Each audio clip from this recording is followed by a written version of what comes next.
we go. Hey, welcome to the Really Charlie podcast. This is the Barbershop segment where my guests will talk the talk, bring up subjects, whatever they want to talk about, just like they were in a barbershop. And guys, it could be anything you want, just talk about it. We're gonna have some comments going on the screen, and we'll go for it for an hour. If you guys want to go a little longer, we'll do that, but it's all up to you. I got Boerl, Paul Rozario Sr, Randall Vallee, aka Randy, Coach Randy. All right, man. It's I'm glad to have you guys on here, and just bring all your intellect. Each and every one of you work with the youth in a couple of cities, so I know that you got that experience. You got There's a boatload of experience on the screen right now, so feel free to talk about whatever you want to talk about. You can talk about the Brooklyn Nets, aka New Jersey Nets. How could how can you be in those stands? Yeah, that's your team, Brooklyn Nets, and but that's the New Jersey Nets, man. You can't.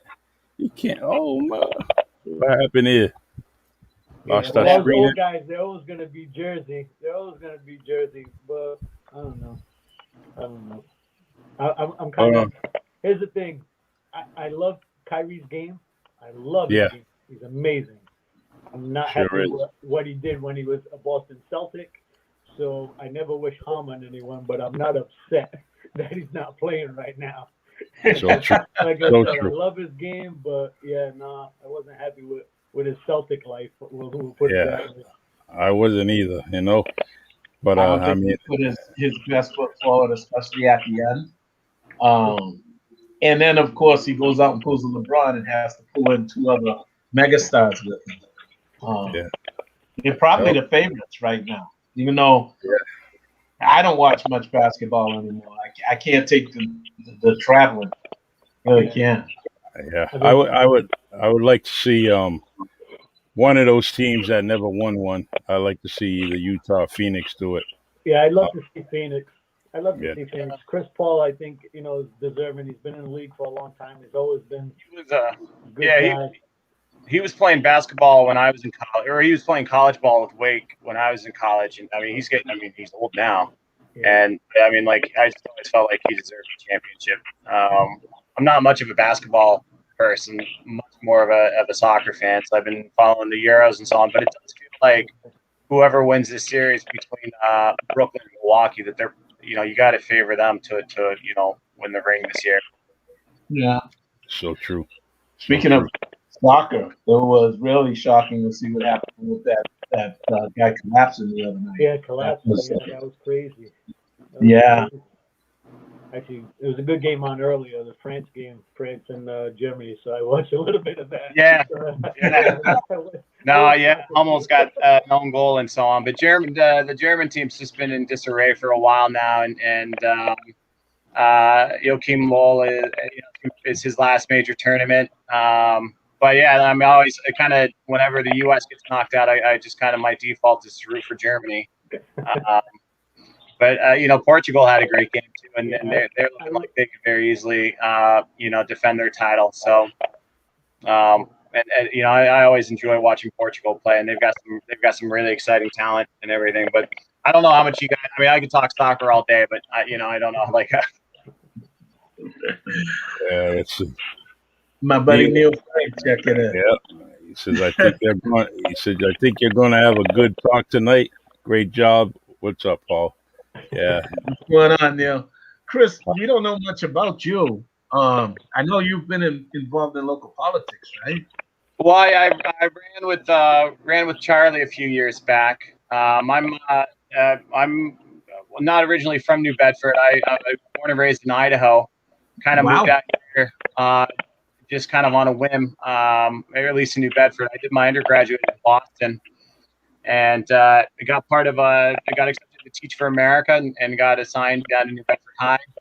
and I'm in the Fall River School District now. I work as a special education teacher. I work specifically at a social emotional therapeutic school. So whenever you hear, like, it could be like in the news, whenever you hear about a kid that's had just like terrible trauma, there's a really good chance that we'll get that, so there's a good chance we'll get that kid for, 45-day evaluation and kind of make some determinations from there. But so it's a very, we cap the classes out at 7 students with a teacher and a para. It's a lot of kind of specialized training, and it's, you got to have a lot of patience and just kind of understand that a lot of the behaviors you see are, they're kind of manifestation of the trauma these kids have gone through. So it's, I never thought I'd be a teacher. In fact, I used to make fun of kind of the education majors when I was in college, but fell into it by mistake, and I can't imagine doing anything else now. Absolutely love it. Nice, good. So you, Randy, and I are all in the same business for the most part. Yeah, because I worked at St. Vincent's for a while. I worked as a teacher at St. Vincent's for a while. Okay, I was there for a while, and then I left. Now I work at Youth Build Fall River. So again, same thing, working with youth. It's good working with youth that have had trauma and need that second chance opportunity. It's always a good feeling when you're doing the right thing and you see kids thrive that normally wouldn't have the opportunity. So yeah, it's good. It's good for sure. Yeah, Chris, I'm running I'm the assistant director for therapeutic respite program on the Cape. We actually run an on-site program for 6, all the way from transitional age youth to elderly. And we run a mobile program where we have 8 clients everywhere from Providencetown all the way to Boerl. So, and Randy and I actually met each other when we worked for the same company. We were both employment specialists. Right, yeah. I've had numerous jobs in the social services. So, yeah, it's good. It's rewarding. Don't really pay that well, but it's rewarding. You guys are from the profession that there's no such thing as going home on time. You're going to get forced. Can't find you got that right. Yeah. So Paul, I was kind of just to kind of pick your brain a little bit, because it's been a topic of conversation with a lot of my students, and you being a retired police officer, this policing in America has been something that we've talked a lot about this year. I teach social studies, and it was one of those things where kind of after last spring, there was I don't know if it was kind of just I guess long story short, I don't know that I can ever really look at police the same way again. And I have I was brought up, police are your friends. My brother was a cop for a long time, actually, and ended up he left the force because he was disgusted by a lot of the things he saw down in Colorado. Oh wow. And I was brought up, the police are your friends. If you need help, you go and get them. And then when everything happened in the wake of Floyd, it was just kind of it sure left kind of that impression in my mind that this was more than just a few bad apples. And perhaps it's just being on Reddit and so on, but it just seems like every day you're just seeing more and more of these videos that come out, and so I don't really know if I have a question, but it just kind of, that's when I hearing that you were a cop, I wouldn't mind having that conversation, because that's been kind of a conversation that I've had a lot this year with. It's been tough for myself, and probably the same for Charlie, that we're on both sides of the coin. Being men of color, having children, adult children now that are in the world and have to deal with this stuff, but also the law enforcement side. Some of the instances that have taken place, I'll sit here and I'll tell my wife, look, this person may get charged with something, but you're not going to see this guy get convicted because some of this stuff is training. Rodney King, as much as I hated the verdict like everybody else, that's at the time that was the training. Even we were trained like that. Yeah. You know, now what Chauvin did, that crossed the line. Anybody who didn't have a problem with that, we were never trained to do that. Nobody was ever trained to do that. The chokehold type holds with your hand around the neck, back in the day, in the 80s and stuff, that was kind of taught as a restraint. I used that chokehold with the hand, but only until the person complied. Handcuffs go on, game's over. You know, you take your hands off. The best thing to do back in the day was if you did have a fight with somebody or you were struck by somebody, they assaulted you. Once you had things under control, you give up the person. Let somebody else take them to the station. Yeah. Let somebody else book. Because people just gonna keep winding you up. And we've all been there. I was sued 3 times while I was on the job. The city pays because that's what they do. They don't want to go to trial. 2 of the instances I was sued for, I was home in bed when the incidents happened, but because I was the detective at the time that investigated the cases, I ended up being involved in the suit. But it's people have cameras now, and I remember the recording stuff started after Rodney King. There were people hiding in dumpsters and recording us. So you gotta have your head on a swivel. And the guys that are out there getting caught at this stuff have to know now that people are watching. You know, it's sad. Chauvin just went way too far. And some of them I see and I'm like, wow, how can these guys do this stuff? You know. But the problem with that too is you have so many excellent police officers out there doing stuff every day. There's so many times, we'd have families in need and we'd all pitch into our pockets and buy them food. Or I got involved from the get-go with our Christmas program. I used to come in on my days off and everything, load up a cruiser with gifts and deliver gifts for Christmas. Me and my wife always, until this day, we make a donation. We pick out 3 families during Christmas and we make a donation. But, to answer your question, there are so many good police officers and the bad guys like Chauvin put such a negative light on. And that's when I struggle. I met this guy when I was running a few years ago who was telling me this story about Charlie, and he was saying, I knew Charlie for years, and he used to come out and play basketball with us and my friends, and he was saying he must have known him for years, and he saw him driving down once in a patrol car, and he had no idea he was a cop, and I guess he told me that he would go and change his clothes and play with these kids because and I can't remember if it was, I think it was either Charlie told me there's somebody.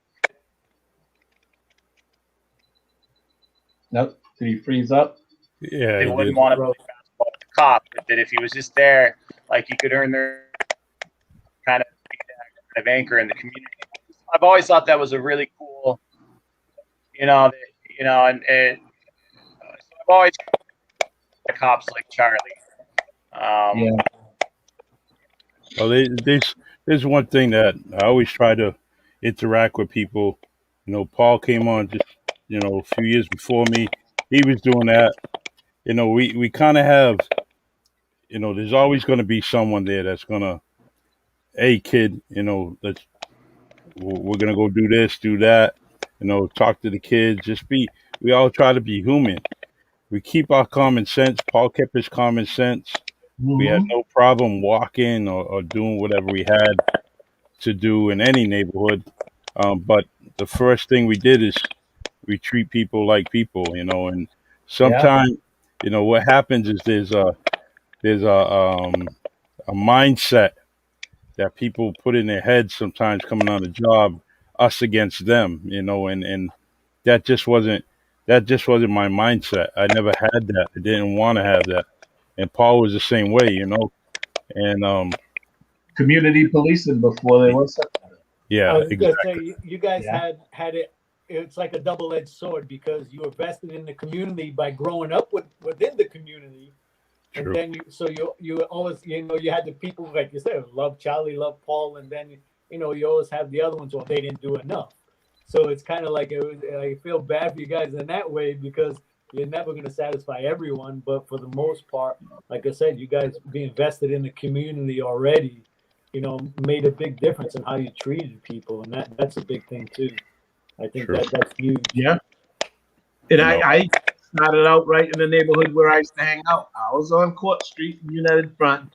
We were called all kinds of names. The Standard Times called us a gang, punk, and all that stuff. And I came back and patrolled the area. I got more respect than anything. The sad part is I had to watch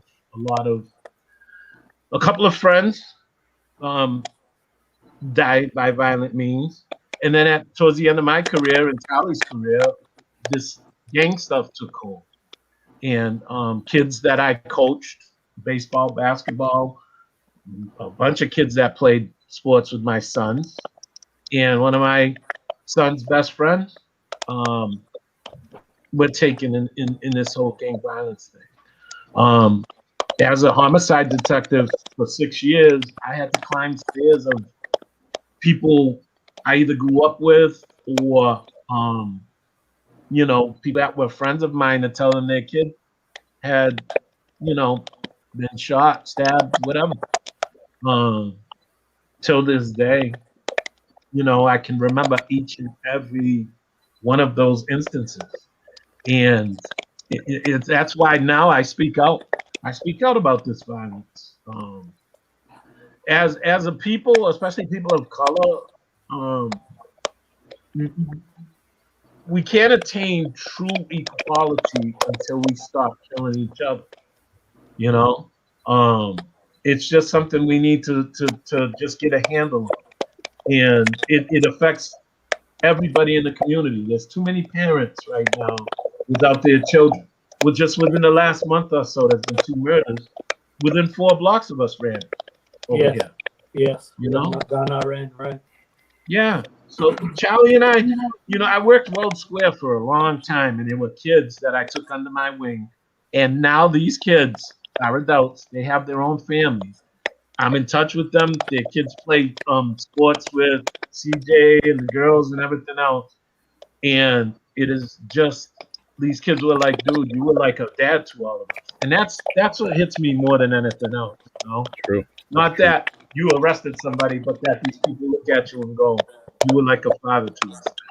I pull over all day, hang out with them, lean up against my cruiser, get on the basketball court at Haymack, Carmen Park. But life goes full circle. Yeah. It goes full circle. But thanks for the question, Chris. Good question. I think you guys have one of the hardest jobs in the world right now, and I think it's made harder because what I see makes me feel that there's definitely some systemic problems, and I wouldn't attribute it all to racism. I think part of it's just that sense of power that people get, and once they have that whatever it is, that need to that kind of need to exercise that power over others unjustly. But I've known a lot of cops. My brother was one, and I think he's a very honest person and so on. And it's just so I think there's a lot of good cops out there, but it's and in a way, it kind of almost felt a little. I felt kind of upset because I felt like there was this kind of like growing up, those are my heroes, the firefighters, the cops, and every boy I went to school with in elementary school wanted to be a cop at one point or another. And then it was kind of almost like, and I don't know. I think maybe this was I think we're having this conversation, this bigger conversation right now as a country where there was this recognition. I think before that, a lot of my white friends would sit there and they, they understood that, like, look, there's a double standard, and there's definitely kind of that white privilege that we have. I got a speeding ticket in Ohio when I was coming back visiting my wife at the time we were dating. I got pulled over in New York. I had just moved places in Hopkinton and got a speeding ticket. The trooper that pulled me over said, "Don't worry about it. It's your first. They'll never give you a fine on the first one." So never thought about it. Long story short, then I got a fine. My license gets suspended. I'm flying all around the country renting cars. I got pulled over 3 different times, and that the only reason I found out I had a suspended license was because when I went to go buy a new car, put insurance on it, it came up, and so I think there was kind of that recognition, like, yeah, there's white people get kind of off easy, but I feel like last spring there was that recognition, like, whoa, shit, like, this is a lot bigger. This is like, I don't know how you can't acknowledge this right now. And so, but so I just kind of, not really knowing you, Paul, I just hearing that you were a cop, I thought, well, this is a conversation that we've been having all year in my classroom, and one that and I don't really have any answers to the students on this one, because it's one that I still struggle with as well. But I mean, it's going to be a long struggle. We're not out of the woods with all this stuff, and we just got to keep on bringing it up as we can, keep it in conversation. But work one-on-one. One person, one conversation. That's how you got to do it, because when you start working in masses, some people are just not hearing you. So you work. Hold on.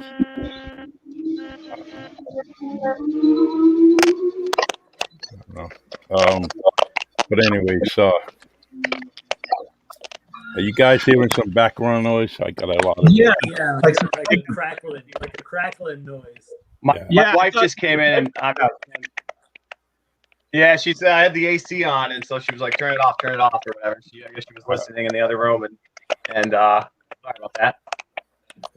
It doesn't even I think it's like a keyboard. Yeah, it's weird. Something. So we're all getting better with this. It's nice though. Like, I really feel like we're kind of turning a corner on this pandemic. My wife's in a position, and she's always kind of a little more cautious, and kind of, we'll see. And I'm like, no, man, between the number of vaccines and the people that already have it, like, we're getting herd immunity. Come on, so I'm ready to get the masks off and just kind of. I'm getting to the point where I'm wondering if I'm already gonna need a booster. I got mine right in the middle of the holidays. Okay. So our company was right on top of it. Yeah, our company was. I gotta say, they've been all over this. We just actually got a nice bonus for getting the vaccination. Oh, that's good. And then I guess Governor Baker came out with a lottery now for everybody that is vaccinated that weekend. Yeah, but you have to enter your name into it. Yeah. Yeah. Oh, as soon as we're done. I think they said they were giving $1 million winners, and then a bunch of scholarship money. So hey, that's I can go for my doctorate. There you go. Yeah, so you have to put your name in though. I heard that today. I started laughing. I said, hey, whatever works. If it gets more people involved, and they get the shots, whatever. If whatever it takes, I'm good with it. If they have the money from the package that was just sent out to do that, so be it. Mm-hmm. Did you get vaccinated, Andy? Yeah. Oh yeah, I've been vaccinated for a while. Yeah. Chris, you didn't? Yeah, we got both my boys are immunocompromised, and so their immunologists at Children wanted us to go in early, so we were like classified as at-home health workers or whatever. So we got back in like January, February. Cool. Nice. It was such a relief once it was done too, Yeah. Charlie, you too? I remember getting kind of after that I did. shot, thinking like, oh man, all the crap of the last year. Yeah. Yeah, I mean, I can respect people that don't want to get it. There are people that are just against vaccinations, you know. We just got tired of not seeing the grandkids, and having had it, I was like, I don't want to take my chances on another shot at it, you know. Yeah. And I ended up donating 3 times. I donated blood for plasma. So, according to the American Red Cross, it was given to 9 different people long before I was vaccinated. Yeah, they jacked up my arm once. You got it? Yeah. So you had COVID then? Yeah, at the beginning. How I didn't know you had it either. How was it for you guys? What was I just had like a sore arm, nothing major. I mean, I worked the next day. I mean, I was doing stuff at the house, so nothing really. I mean, I was lucky. I guess I was one of the lucky ones. True. Yeah, same with me. I didn't have any problems. You know, it just. Oh no! Like no. I mean, did you have like you actually have COVID though? Not the shot, but like but COVID itself. No, yeah, I mean. Paul had COVID. So no, I didn't. Yeah, I did. I got it in March. No, I got it in April. Beginning of April, and I was cleared to go back to work in May. I had fever, a little bit of bronchitis, fatigue. Man, my blood sugar, because I'm a diabetic, went up pretty high. But I find that I still have some serious memory loss. That's the one thing I can attribute. Do you have any fatigue? Because a lot of people, they still get fatigue and things I just got over the fatigue about 2 months ago, but I'm putting in like 70-hour weeks. So, but the memory loss, I notice it, and it's not a 58-year-old stuff. I can attribute it to that. Yeah. Weird. Hey guys, I'm trying to find out where that sound is coming from. It's not on my end, so is anyone typing close to you guys? I was just trying to move mine around to see if it. Yeah. Someone's typing and. Yeah, it's just typing. I thought that was you typing, Charles. No, it's typing on the keyboard. I'm hands free, keyboard free. So I don't know where it's coming from. So, it's just that's because when we go to Anchor and Spotify, that's all people gonna hear because that's all they have is audio feed. I don't know. I don't have anything. So, but anyways, let's continue on. I was kind of anticipating that we would get some other things going on in the city, different events, and so we can get people together and kind of bring out our hospitality. Some of you guys live close to the fort, and I like everything down there that they're doing. Well, and, I know this weekend, Charlie, they have that Juneteenth celebration. They're down at, I think it's downtown, where they're having local artists and craftsmen that do jewelry and things of that nature all down there. So if anyone can, get down there and show some support to our local artists, and it's supposed to be pretty nice out, so maybe a good thing to do. It's at the Roach House. It's at the Roach House. Yeah, on Saturday. Yeah.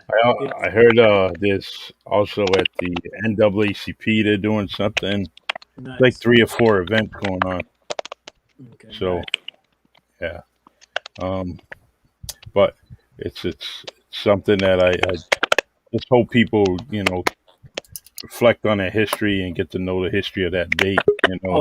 Basically it's something that, I didn't know about June 19th until probably 4 years ago. So that's pretty sad, Yeah, okay. That and the Tulsa race ride. Yeah, yep. I don't know much about, and it's know who talks about the Tulsa race riots is Charlie Wilson, Yeah. the singer. That's where he's from, and so he would always kind of touch up on it, and he was told as a young kid, don't talk about it to anybody. Did you read his book? I didn't read his book yet. I just listened to a lot of podcasts that he's on, and Yeah. he just goes into it. And I read his book. Read it. Yeah, And if you have a Kindle, I'll send it to you. yeah, I do have one. Or did I grab it at the library? But I'll get it and I'll send it to you. Awesome read on the guy, how he went from fame with the Gap Band to living in the back of a U-Haul truck in Los Angeles. And he would still go like to the recording studios during the day. Yep. Everybody thought he was doing all right. And at night he's sleeping in the back of a U-Haul truck. Wow. Yeah. Yeah. It happens to a lot of people in the music industry, you know. But yeah, and then I see they moved the city. Hey guys, let's excuse me one second, Paul. Yeah. You guys don't know where that tapping's coming from because people are hitting my inbox. We've got four or five messages. I have no keyboard next to me, no tapping. I mean, there's nowhere near me. Yeah, I'm on a laptop. Yeah. I mean, I don't have anything near me. Like somebody hacked in and trying to be a wise guy or something. Yeah, because I'm moving my finger around, but even that's not. Let's do this. You know what, guys? We're gonna go get off and then come back on. All right. All right. All right. All right. Okay.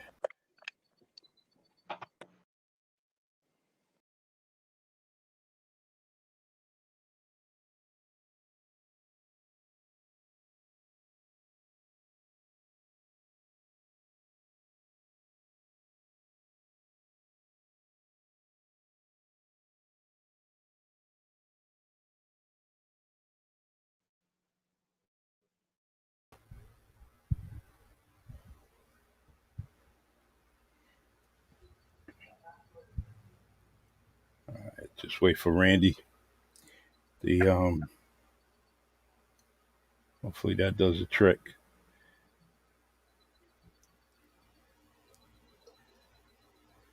I don't hear it anymore.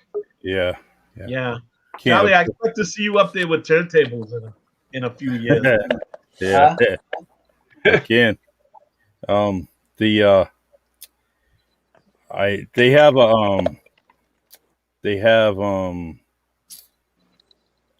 set up with Anchor. You know, you could do that and bring music to the podcast.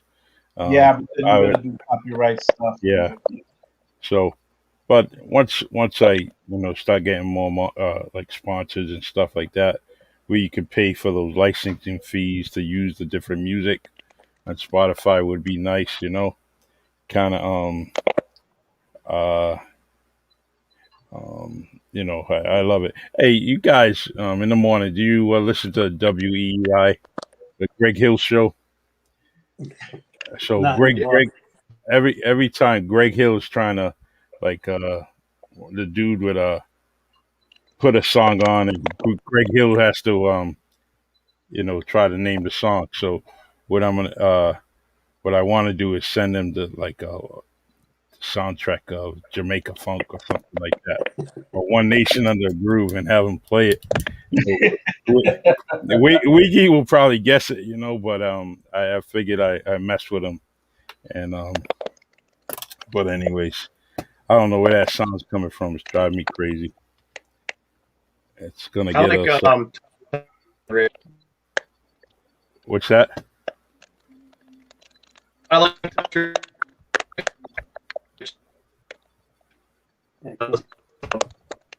Yeah, I can't hear him. Yeah, I can't hear him. Up.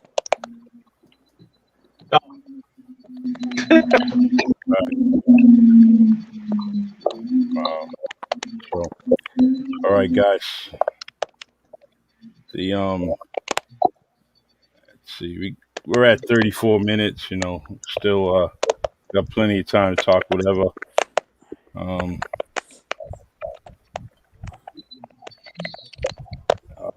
man, that noise is that noise is aggravating. It is irritating, but all right. So Charlie, so we gotta get to this, man. So what do you think about Cam being the stand up guy that he is, and that again he's okay with the pick, them picking up Jones and doing the right thing. Yep. Think he really means it? I think he I think he's just going to be a team player because he didn't get any offers from last year other than the Patriots. Right. So I think he's going to do whatever it takes and whatever Bill asks him, and I think that eventually what's going to happen, what eventually is going to happen is that defense is going to make it a shorter field for Cam, only because I think they're going to be within the top 4 or 5 defenses in the NFL. Oh, for sure. Yeah, and so what that means is that Cam's probably going to get the ball at the 30, 35-yard line maybe, and he'll only have 60, 70 yards to go, and compared to last year where he was trying to go 80 yards. It's Mac Jones I like. Cam, if he plays like the first 3 weeks of the season last year, then we'll be all right. But if he doesn't, then I think he's going to end up going to the bench, and Belichick's just going to do his thing. Yeah. Now, I do think that he's going to be all right. I do think, and I was saying that at work, we were talking about it a lot. Again, I'm not a Patriots fan, but there are a lot of Patriots fans, so we do a lot of that talking stuff. So I do think that he's going to be there for the season, because again, last year he had COVID. Last year, they didn't have as many receivers as they have now, so they got a little bit more. They're going to do a little better. He understands the offense more. He's working in the offseason. Again, that guy's a former MVP, man. He'll do it. He'll be okay. And plus he's from Florida, so he got football in his blood coming from Florida. So he's gonna. And they got the defense now. Last year, that defense was bad. Yeah. It was bad. But what's up with Gilmore? Gilmore, I think Belichick's too happy, so I think they're in negotiations. And once management and the agent straightens that out, they were talking about today giving them some incentives and maybe get them on the field. So, but yeah, I've never seen Belichick this happy and speaking to the media as openly as he had. Yeah, never smiling, everything. Yeah. I'm sure during the regular season they'll go back what he is. Yeah, I'm sure that'll change. But again, remember too is they're not favored this year. How often do you have it where the Patriots are not favored to win the division? So you don't have pressure on him. He can kind of be a little bit a little more jovial. Yeah. He can be okay with the media. He can do all that stuff. That pressure's not there, man. Everybody's picking Buffalo to run away with the division. So. Oh, I don't know. I have no faith in Cam. Oh, wow. Oh man, I don't know. I'm also not like this isn't my sport, but there's something I saw from him last year that I thought, yeah. Like Cam 5 years ago, absolutely, but I don't know. I feel like that kind of that quarterback where it's just running, and you're just saying, I don't know. I worry. If you combine his rushing touchdowns and his throwing touchdowns, it's really not that bad. Yeah. And he didn't have that's an offense. So that's what I'm saying. It's like give the guy cut him some slack. He'll be better. Yeah, it's football is as we all know, football is no joke, and to make it at that level, you got to be very, very talented. And I think that these guys could have a bad season, and the very next season they could be all pros. It just happens that way. Look at a lot of the most improved players. You end up having who's the guy? Harmon. They had a guy Harmon on the Patriots. That dude. He was on the bench. And then the next 2 seasons he's pretty much leading the team in interceptions, pretty much. So it's just all that off-season workout. Good coaching. You never know. But look at the guys though who've gone from being superstars to like bums, like Carson Wentz, even Malcolm Butler. Yeah.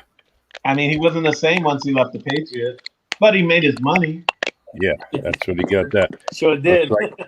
It's like Dion says. Dion says, the first one you're going to spend, you're going to buy all kinds of stuff that you need with your first contract. The second one is a big one, so make sure you use it wisely. And Butler got a good contract second time around.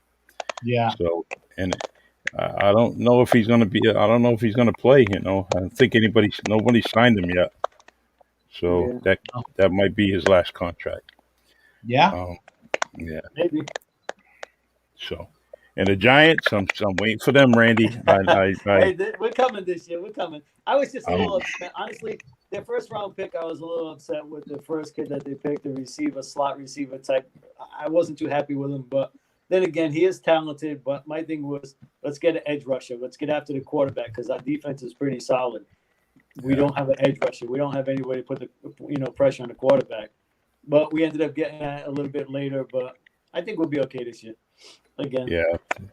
They say Philly is not scary. Washington to me is not scary, and Dallas, we all know about them. Overrated every year, and I love it. That's great.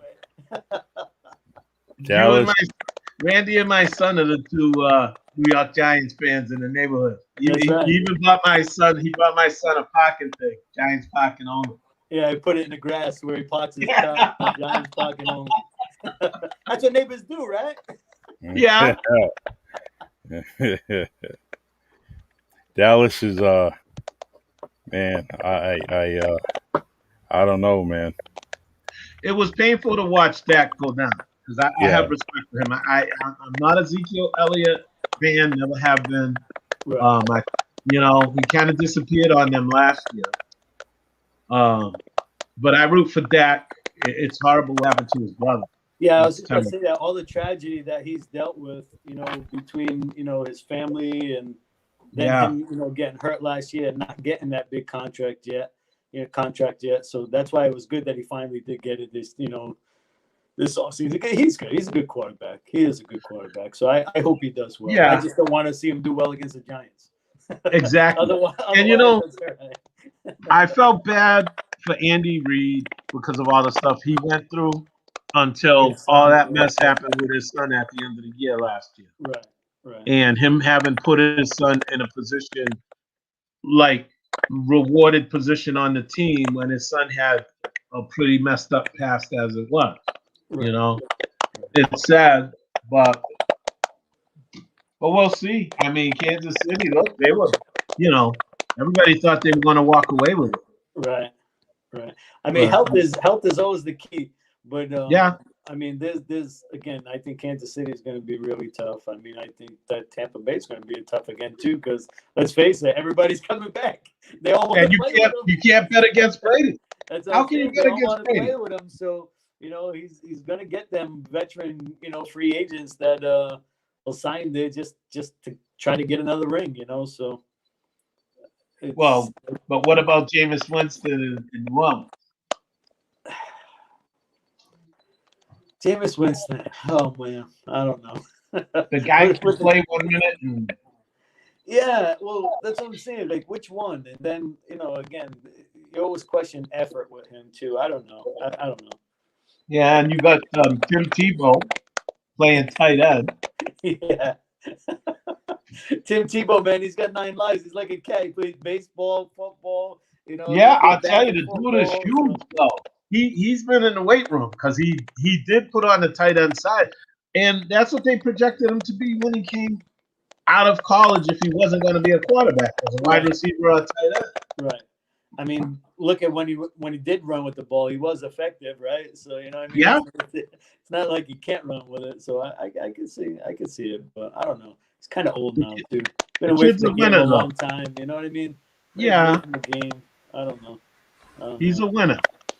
Well, that he is. And look, even with the ragtag team that he had when he won that playoff game, you know what I mean, with that miracle throw.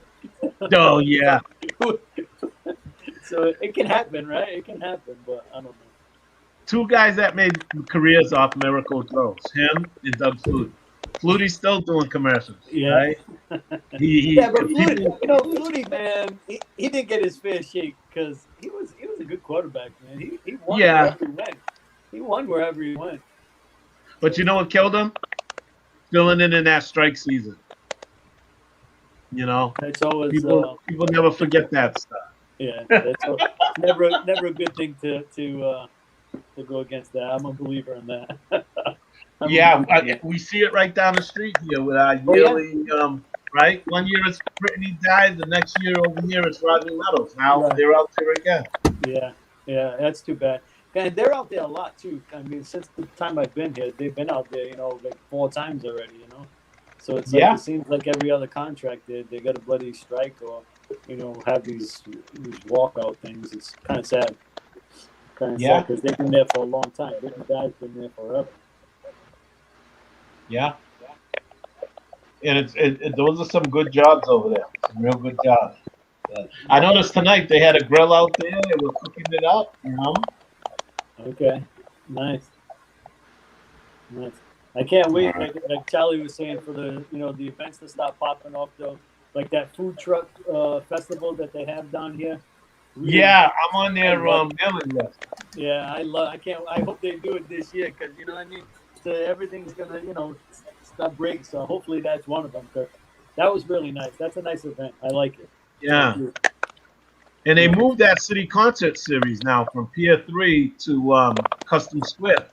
Oh, really? Okay. Yeah. I'm going to miss being able to get an ice cream and sit around, but it's going to be easier to park, probably easier to walk to without having to cross the highway. Custom Square is beautiful. Okay. And then we got this Cisco down the street here. Yeah, this Cisco thing is, it's going to be nice. It's going to be nice. And again, so close for us, it's walking. It's a little walk. It's beautiful. With the boardwalk and everything. At least they did something with it. The edge kind of came and went so fast. And Davies towards the end was, My kid worked at Davies my son Paul worked there for a while.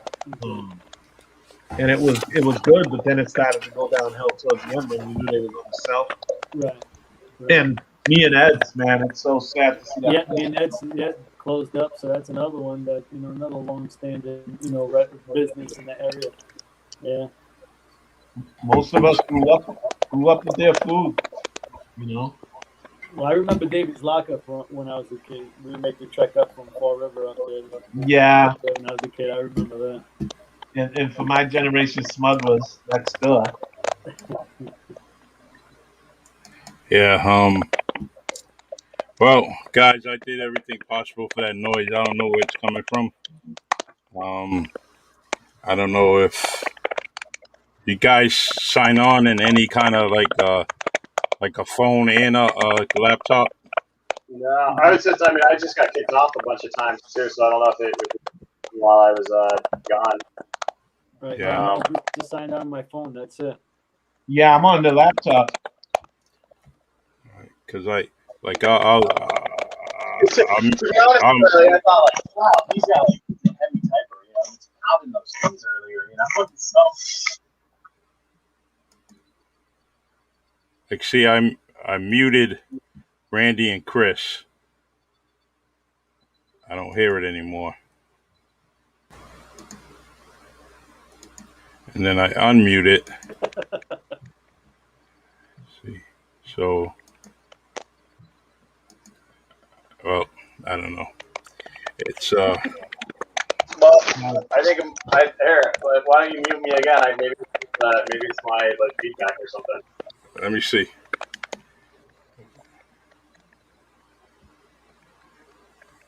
You hear it? No. Still hear it. Well, yeah, there it is a I little hear bit. it now.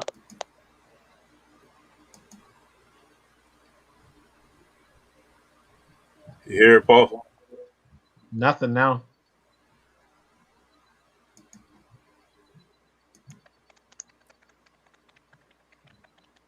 I think I unmuted Randy and I just heard it. Yeah, I hear it. I hear it going too. Yeah. All right. So now that three of us here are puppers once, twice, 3 times, 10 times. We're all puppers. We giving out candy. Doing the right thing. Chris is about a good 15 years away from being a grandparent. Take your time.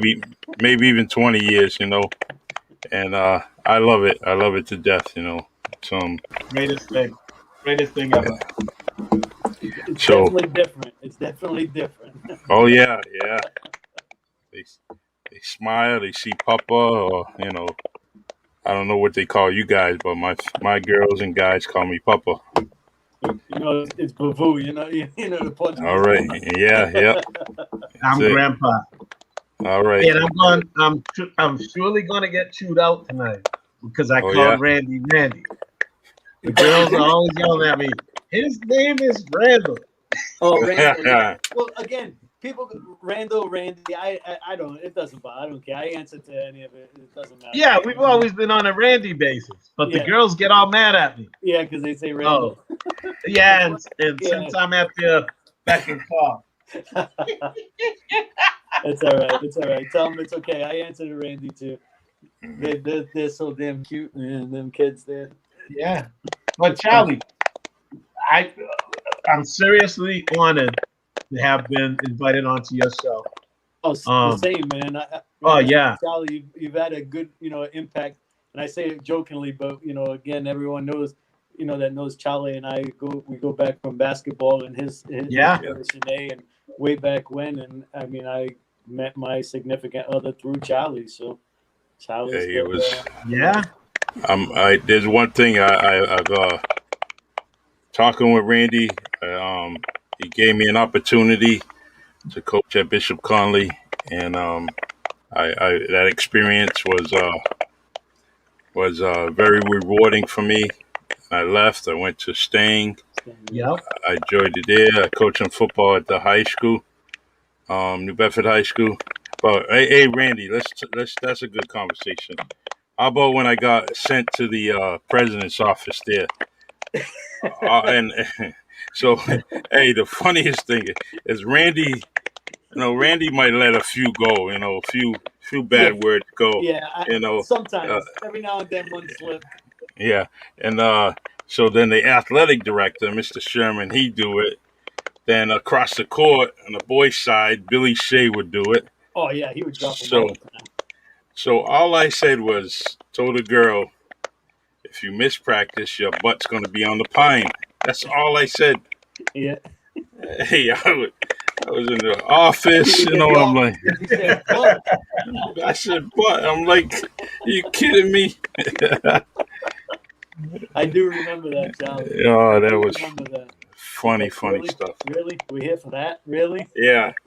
It just, and then, I mean, I'm not going to say a name, but didn't she quit after that? Like, they didn't play anymore, and we had, like, 6 girls? Yes. Yeah, we ended up finishing with, real low kids. Like, even my last year coaching my varsity team, we had 7 kids. We had 7 kids.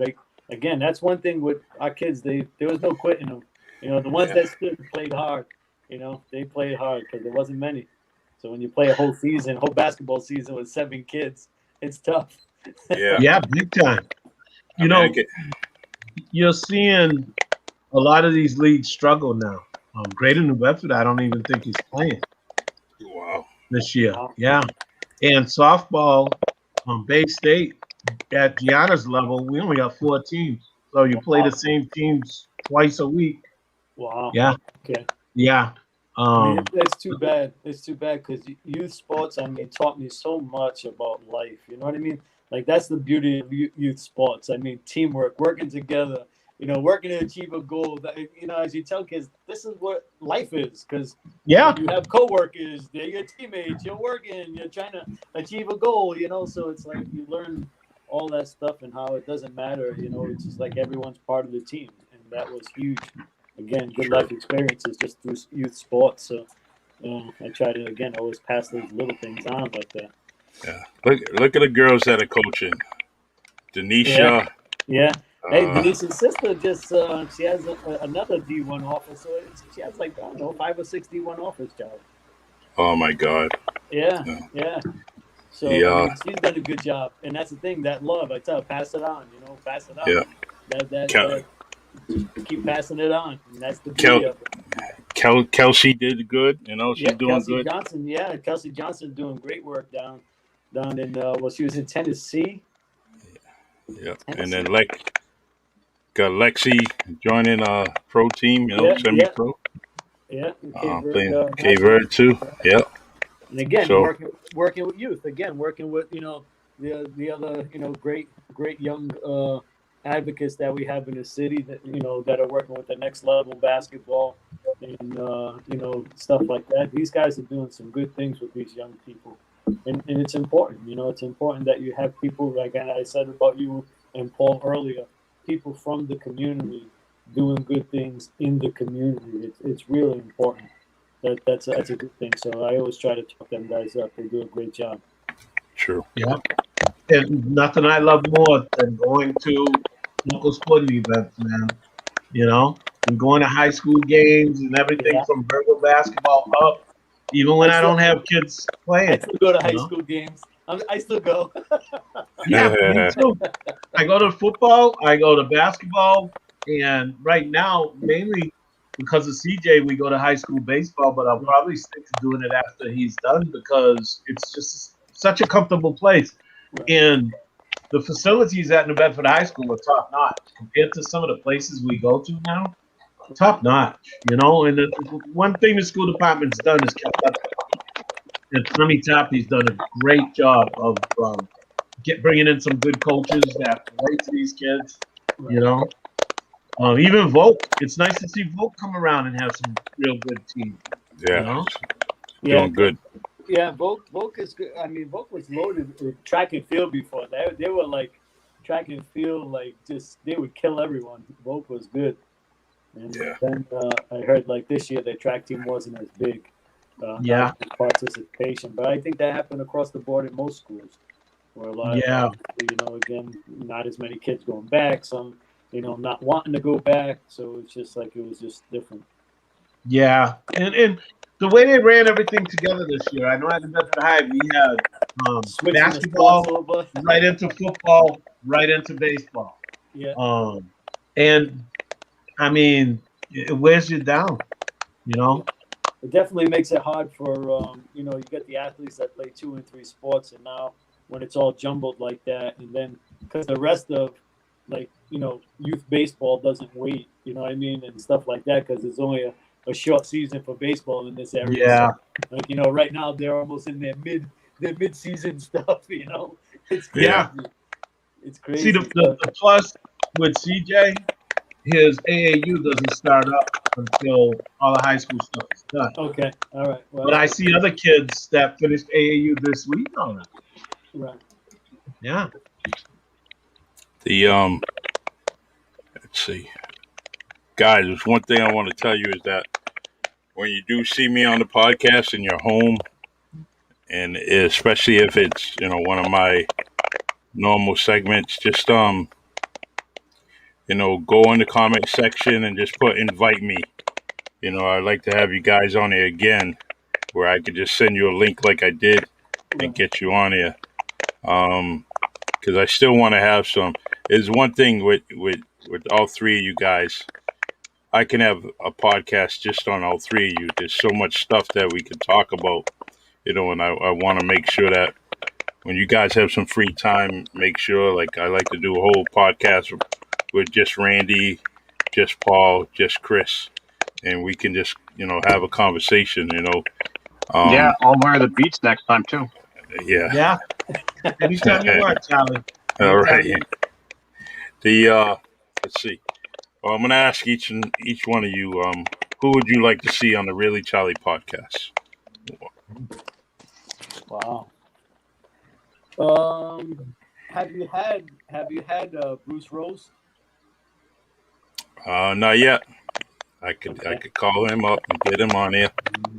You know, Dr. Rose, Bruce Rose. Yeah. He's How about he's a really good guy that has a wealth of knowledge on a lot of things going on, in New Bedford and surrounding areas, and does a great deal with, again, all the Cape Verdean recognition with scholarships and all the stuff that he does. And so I think he would be a really interesting guy to listen to. He's got a lot to talk about.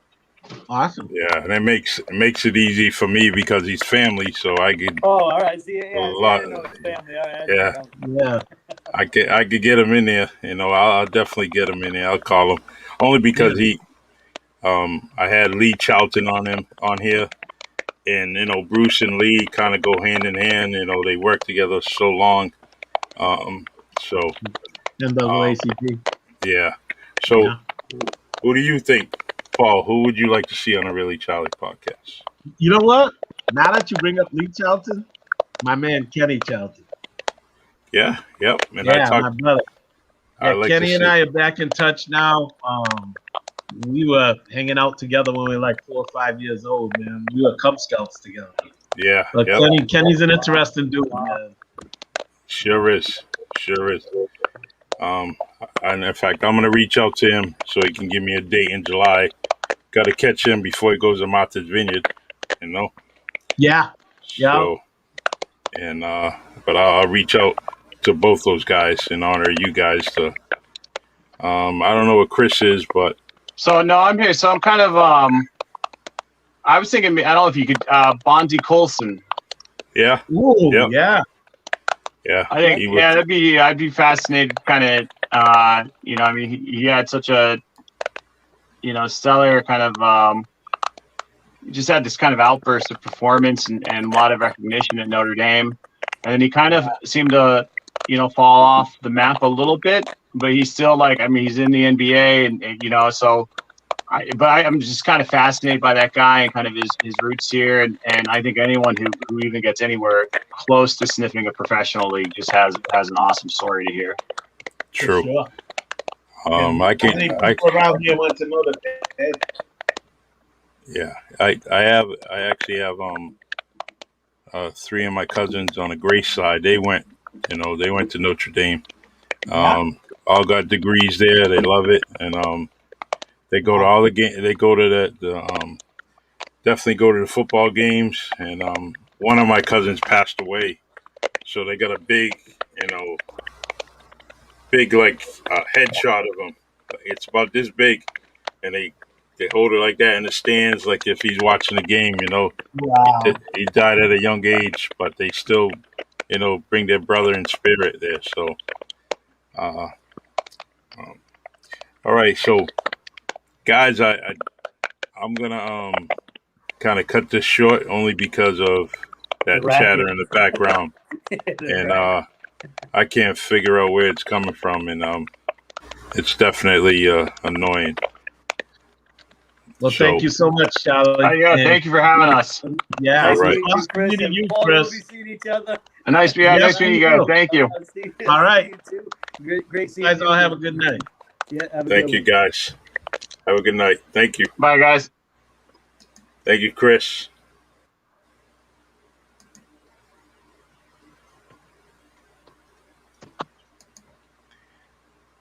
All right. Everyone, I'm sorry about that chatter. There's nothing I can do about it other than just say, hey, let's cut this short. We did go an hour, and don't know where it was coming from. I tried a few things, and to keep it I didn't want to cut it off. I didn't want to stop it and create a stream and then have you guys try to come back on and listen to us. But these are some of the stories. We got Chris, from Idaho. We got Randy from Fall River. Paul from the Bedford, and those are the things. That's the kind of combination of people that I want on here, so they can definitely give us a few different stories, and look at them. All three of them kind of worked in the same field, so, more or less, and they're people.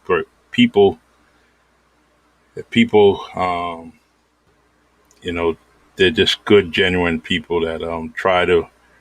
They're always going to pour their heart out to people that they're working with, even their friends. They're very, very loyal people. And, I was happy to have them on here. But I can have a podcast with each and every one of them as individuals and talk about their stories. There's a lot I know about all of them. With Paul, we childhood friends. Randy and I have been friends for a long, long time. I think it's over 20 years now, maybe 12, 15 years. So it's, and Chris, ever since he came into the city, I really enjoyed having him as a friend. I'm very fortunate. And I hope he does stick with the different politics in the city, whatever title it may be rather, because he's a very, very smart man. And I would like to see him back into politics. All right, guys, I'm going to take a day off tomorrow. I have a meeting with the park department where we're going to try to get a park named on behalf of Dr. Jabril Kassan. So there's a meeting I got to attend. But I'll be back on Thursday with the beauty salon segment, which is going to be real nice. Got a few ladies on here, and they're going to talk just like these guys talked. And we'll go from there. And all right, thank you. Sorry for the poor podcast. Definitely was poor, and I'm sorry for that. I take the blame for it. And but we'll get those guys back on there in the next few weeks. All right, thank you. Everyone, be well, stay healthy, and I love you. Thank you for tuning into the Really Charlie podcast on StreamYard, Anchor, Spotify, Facebook, and YouTube. Thank you.